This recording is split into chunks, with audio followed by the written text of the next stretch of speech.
In-depth journalism in the Memphis community, the Daily Memphian is of Memphis, not just in Memphis, and seeks to tell the stories of this city. TheDailyMemphian.com. Truth in place.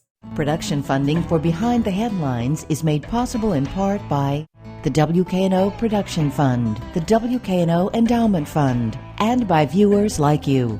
Thank you.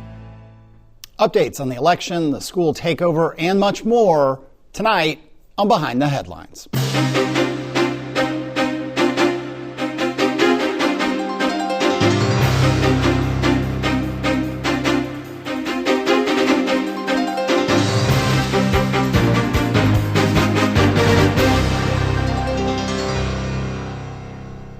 I'm Eric Barnes with the Daily Memphian. Thanks for joining us. I am joined this week by a roundtable of journalists talking about some of the biggest stories of this week and past weeks.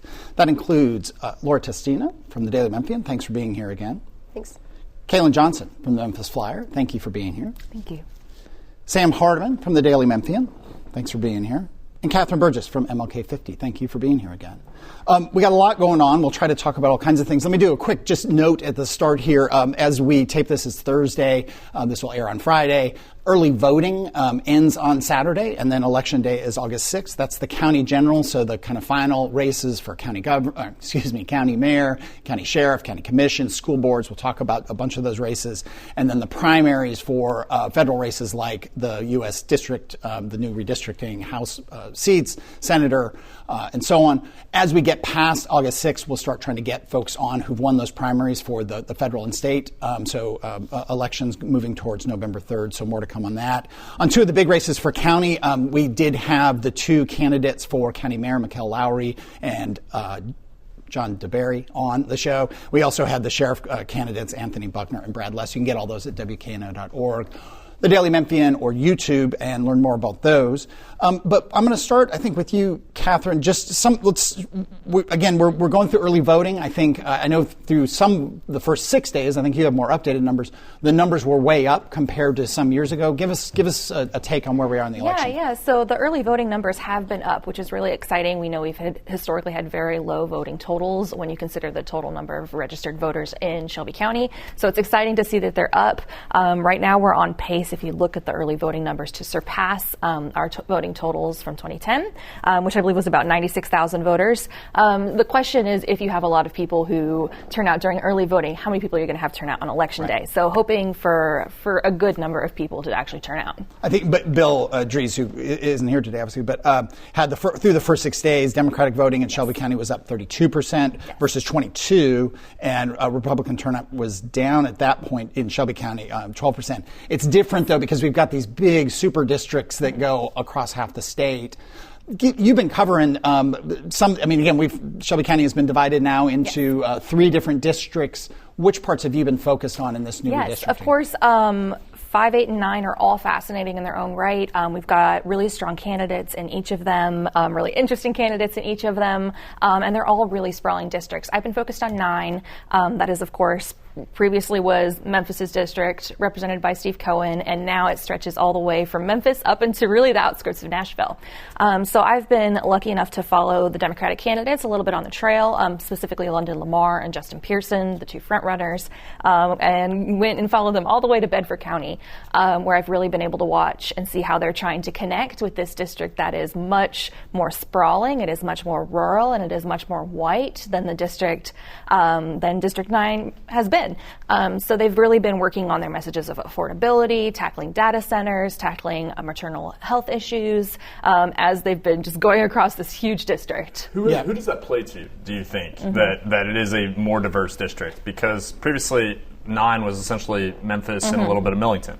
So, I mean, does it help Justin Pearson, who's clearly been on MSNBC or MS Now, whatever we call it these days, has been a figure in the fight against data centers nationwide, so much national media, or does it help London Lamar, who's more grassroots and maybe more known in the old district? Yes, that's a question I've been asking, and I really don't have an answer yet. As I've talked to people around the district, I've heard a lot of people who know of Justin because they know of the Tennessee Three. They know of the expulsion. They saw him on national news.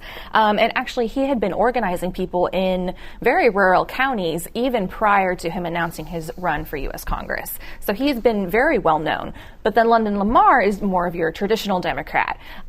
She's not the progressive. She's not backed by AOC. And that does resonate with more conservative voters, but who might be likely to cross over. I've heard quite a few people who say they love her stories, how she's used her personal story of pregnancy loss, which is a huge issue across Tennessee, especially in rural areas where we've had 16 hospitals close. So it really seems like both have had the opportunity to really resonate with voters. I'm having a brain freeze because of the redistricting, and this is probably willful brain freeze. Who is the main candidates for the Republican side in District 9? Yes, the main candidates for the Republican side, there's of course Brent Taylor, but then I've also been seeing a lot of signs. We of course know about Charlotte Bergman. She's been running for many years, and frequently. She is of course running as well. And then there's also Todd Warner and Jeremy Thompson. I have heard a lot of attention around Todd Warner, but Brent Taylor is generally considered to be the front runner. Okay, and that's do it again. That's District 9. District, Chaz Mulder is the Democrat in 5, and running against, who's the main Republican? Well, there's actually several Democrats in 5. Yeah. Including Yolanda Cooper-Sutton, Devontae Hill, Rachel Hurley, and Carrie Giacomoni. And then, of course, Chaz Mulder. And then the Republicans are Charlie Hatcher and, of course, Andy Ogles. Okay, that's where Andy Ogles is, who's in the House now, U.S. House now, correct. and has been, okay. And then we've got 8. 8 is... And the Democrats there are... Kustoff's district, he's a Republican, and the Democrats are. Yes. Gordon Dewey Bryan, I've been seeing a lot of signs around for him. Memphis, Yes, a lot of signs in Memphis, especially East Memphis. Seems pretty saturated with signs for him. Jordan Henders, Heidi Kuhn, and Leonard Perkins. So those are the names. I have not been following that race nearly as closely. I know... I haven't been following it nearly as closely. Again, we've got our voter guide on Daily Memphian that breaks down all these races that are all real complicated as we move towards Election Day. Again, early voting ending on Saturday. Any other thoughts? One of the interesting things is, Catherine, and I've been thinking about this, is like if whomever wins the Democratic primary and faces Brent Taylor, most likely Brent Taylor in District 9, is probably on paper not the favorite because of just the way the district is drawn. Yes. That's how gerrymandering works. They're both on the ballot to retain their seats in the State House. Yes. And I find that really interesting that they are essentially on the ballot in 2 places on Election Day. Yeah. When you look at the sample ballot, they could just go right back to the State House when this is all over. Right. Yep, right. for sure.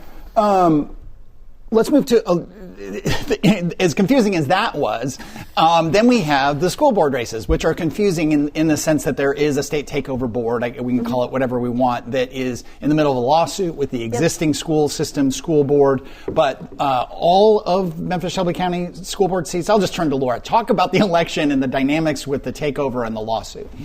So here at the county general usually is the big race for Memphis-Shelby County school board seats. Because they became partisan seats, this is less of the big race this time.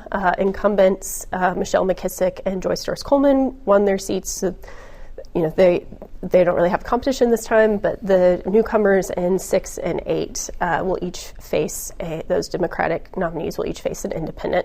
No Republicans ran. There was a possibility that it was going to be all 9, but there was a lawsuit that prevented that from taking place. But the big question is sort of just what authority these elected board members will have. We'll get a better idea of how the takeover lawsuit moves forward when it will be heard in a Nashville federal court this Friday.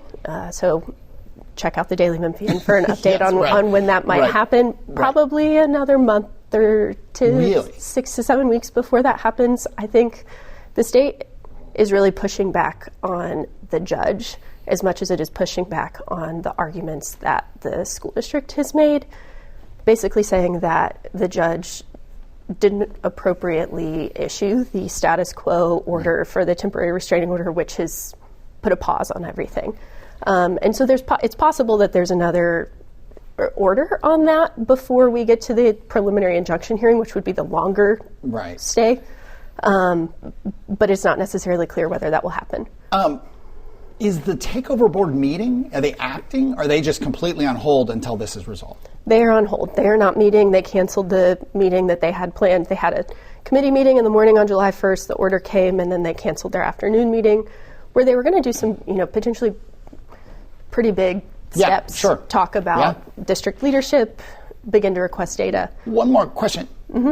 The start of school is not on hold, right? I mean, the school district moves on. The kids are going to be back in school. Teachers are going to be back. Roderick Richmond is the superintendent.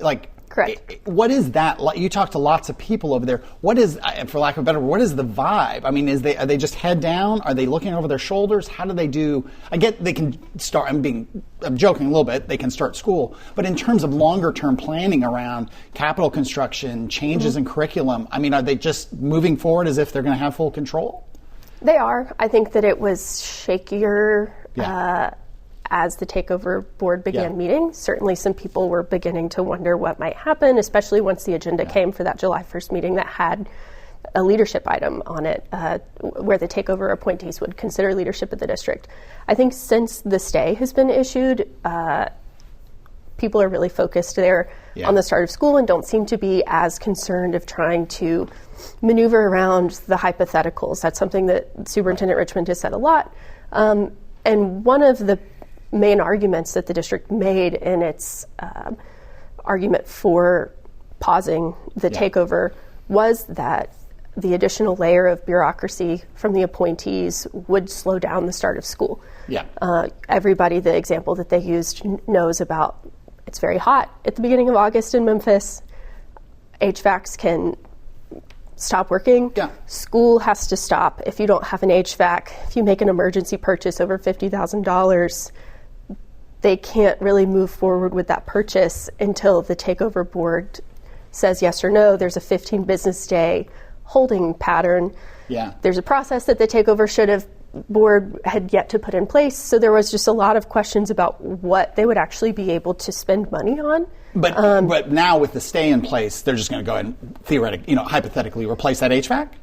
Oh, yeah. With the stay in place, there's nothing changes. But that was sort of the big argument, was that it would get in the way of starting school. I'll say we have outgoing County Mayor Lee Harris on the show next week. We actually just taped that earlier, and he talks a lot about this, right or wrong. It was a very interesting take on how he thinks it's going to go, and people should tune into that next week. I'm going to come back to maybe some election stuff and some county finance stuff, but I want to get Kaylin involved and jump over to City Council, SpaceXAI, and a story you've been covering. Yes, so during the past City Council committee meetings, Mayor Paul Young and his administration presented the proposals, I'll say, for what they plan on doing with the tax revenue from the XAI data centers. They passed an ordinance recently where a portion of the tax revenue would go towards the people in the area zip codes that directly are affected. I believe it's a 5-mile radius, and they used data from community surveys collected. I can't remember the exact time period, but those were actually a point of contention at one point because they had an advisory board filled with community members and city council members where they basically talked about what the community wanted to see, but environmental groups were present in these conversations, and they felt like there were discrepancies between what the city survey had said and what they had talked to community members about, basically pushing. They wanted more of that money to be compensated to these residents for potential health concerns that may come as a result of this. And so what the mayor and his administration presented was a majority of the money will go to home repairs, which is exactly what the city survey and those residents that took that survey said they wanted the money to be used for blight remediation. They're actually doing a workforce program as well where residents will actually be paid to clean up and revitalize this neighborhood. We come around to XAI. We're going to come back to the schools, and it's SpaceXAI now, and I keep shortening to XAI. I'm sorry. And obviously, Catherine mentioned it in the race with Justin Pearson, who's fought environmental issues in that neighborhood for years. Sam, you've covered SpaceXAI a ton. I mean, I don't know. I mean, we've talked in the hallway before. It's interesting how this is a national issue now. I mean, these fights about these data centers is now nationalized, right? I mean, in races all around the country, local mayors, local House, Senates, all that. Thoughts on where we are with SpaceXAI right now in this election season? I mean, what do you mean by where we are? I don't know. That is is there growing regret among political people? Are the people who supported the data centers and the tax revenue that Caitlin was talking about, are they still fully supportive of it? Or is that what sometimes feels like a national pushback against data centers? Are we feeling that more and more here? Is it making people change their minds? I mean, I would love to actually poll on SpaceXAI and actually know what the entirety of the public thinks, because I think it would be pretty nuanced and interesting. I also think that, like, there was never a decision point for local government with SpaceXAI in Memphis. There was never actually a decision point. There were administrative processes that were followed in terms of permitting, in terms of hooking up utilities. There was never an actual vote. Because there's no tax incentives, there was no enabling zoning. The fact that we're talking about, let's be clear, we're talking about $3.2 million, which is 25% of 1 year's taxes from one XAI data center, SpaceXAI data center.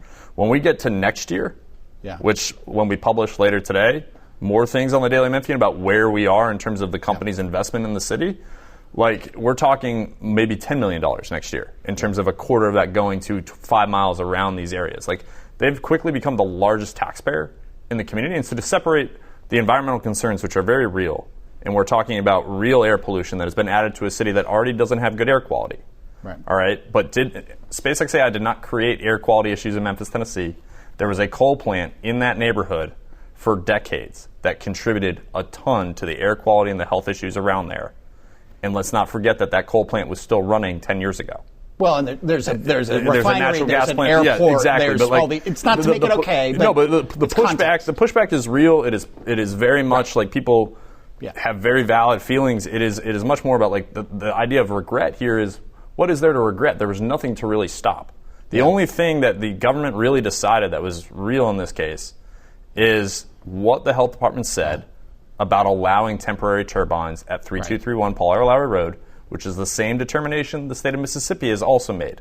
And so regulators signed off on these things, despite what is told to the public over and over again.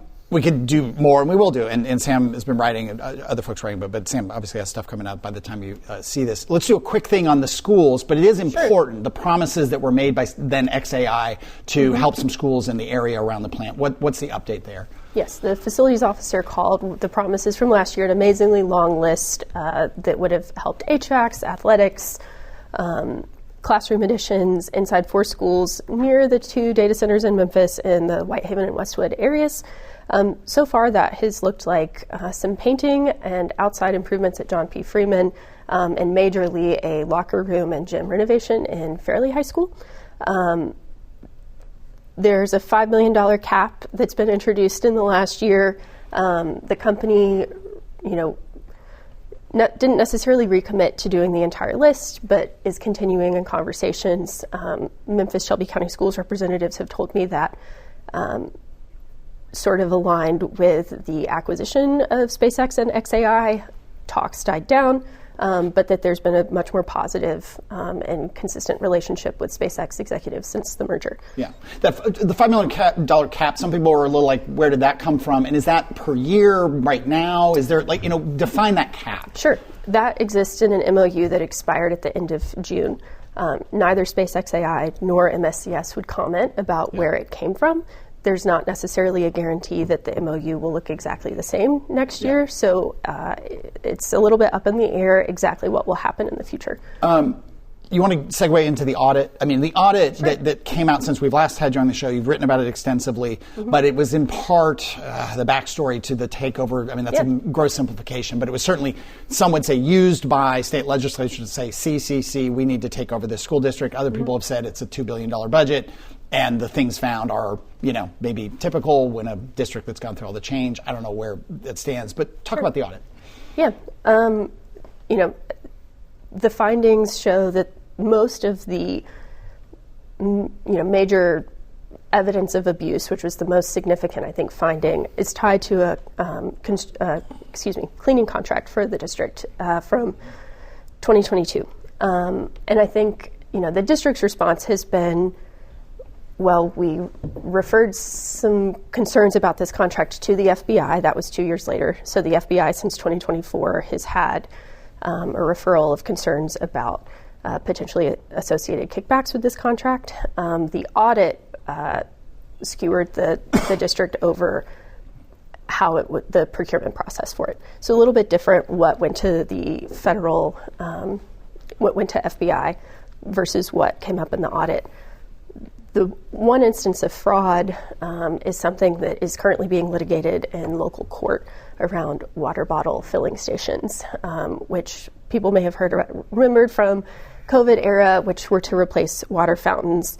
The district is saying that this vendor basically installed them without correct permits in ways that could have potentially electrocuted students. The vendor, has denied some of those claims in court and said that they basically understood the district to be doing the permits. But I think larger picture here, there are some questionable, I think, processes and internal controls that the district will have to respond to. And I think understanding sort of how they manage contracts, manage all of their records, those are the kind of shifts that will be seen in the future years. They have generally said, the district, the elected officials, and the administration that we welcome the results of the audit. We'll go through that, and we're going to try to take corrective action, and we're going to learn from it. Is that whether or not they do? But that's been their reaction to it. Yeah, they'll have to respond with a corrective action plan, no matter who's in charge, to the state comptroller's office. We've got 5 minutes left here, and I want to get some reporting. Again, we're jumping around today, so I appreciate everybody's patience. But with Memphis Safe Task Force, ICE, and walk through some of the reporting you've done, and we'll chime in on that. Yeah, so the task force has, of course, been here for quite a significant amount of time now. It won't be too long when they'll have been here for a full year. So I think what that has allowed us is to really dig deep into what they've actually been doing. We've talked before on the show about the lack of transparency. When you have 31 different agencies, it's hard to dig into what each of them are doing, both individually and then where there's overlap. So the last story I did on the task force, I was able to obtain body camera video from the Tennessee Highway Patrol of an MPD traffic stop. MPD has not yet provided me with the video. They say it's going to take a year and $400, but THP provided me with video. And what that showed was that Homeland Security investigations agents were in cars with MPD when they made a traffic stop that resulted in the arrest of an 18-year-old high school student who was then detained for some time before a judge ordered his release. And I think what's particularly interesting about this situation is we've had the city say MPD is not working with ICE on immigration issues. And yet the video shows that they're in the car when the traffic stop is made, and it shows HSI, which is a division of ICE, actively helping MPD and working together, and MPD actively helping them both to identify this 18-year-old, a high school student, and then MPD holds him and some other students in the car while HSI figures out where they should take him. So it clearly flies in the face of what we've been told about how MPD and immigration enforcement are working together, and I think there's a lot more to find out that all of us media entities in town are really digging into. Thoughts, anyone, on Safe Task Force, where we are? I would ask Catherine, this is how can we as journalists figure out how isolated this incident is? Because it probably isn't isolated, right? From the footage that you had, it seemed pretty almost routine. Yes. Right? And so there's maybe a workflow that they've worked out. And then it's also curious of when the mayor said to the public that this wasn't happening, did the mayor misspeak? Or did the mayor not think we were going to find out?